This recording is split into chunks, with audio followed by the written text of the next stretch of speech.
Mamaya na, hindi pa naman magagawa yan. At yun lang nga, katapos namin magkanta ng birthday, ayan linanta ka na ang lechon. Nag-unahan na sa balat. Ayan, so ang iba ay nagre-ready na. So kainan na, let's go! Wala niya mantika. Ano yung plato? Kutsara. Sabi ako. Ay, kumain mo na loto. Ayan, yung family, nag-uunahan na. Ayan, so ang iingay, hindi magpakaporma sa pagkain dahil sobrang excited ang lahat. So pagkatapos namin magkainan, ayan, pumunta na kami ng dagat. At dahil sunset na, ayan, so naligo na kami.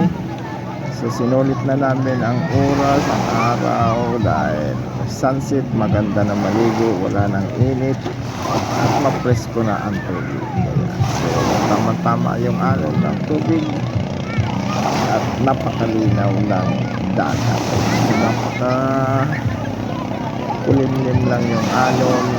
Ang sarap magtambusaw. Mga bata ay naliligo na, matanda naliligo na, lahat sila naliligo na. So let's go, naliligo na tayo.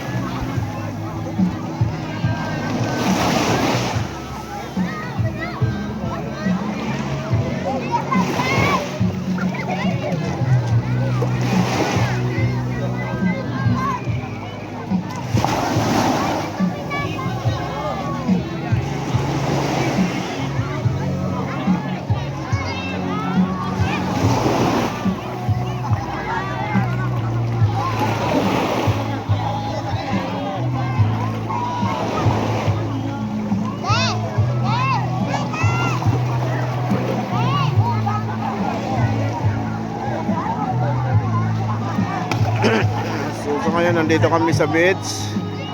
Ayan, sunset na. Alright, so nandoon sila naliligo. Ayan. So ang iba nasa cottage pa.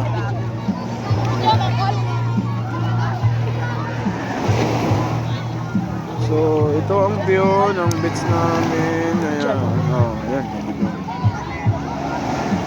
So nandito kami ngayon sa Kabakungan Beach, Mali, Northern Samar. Ayan.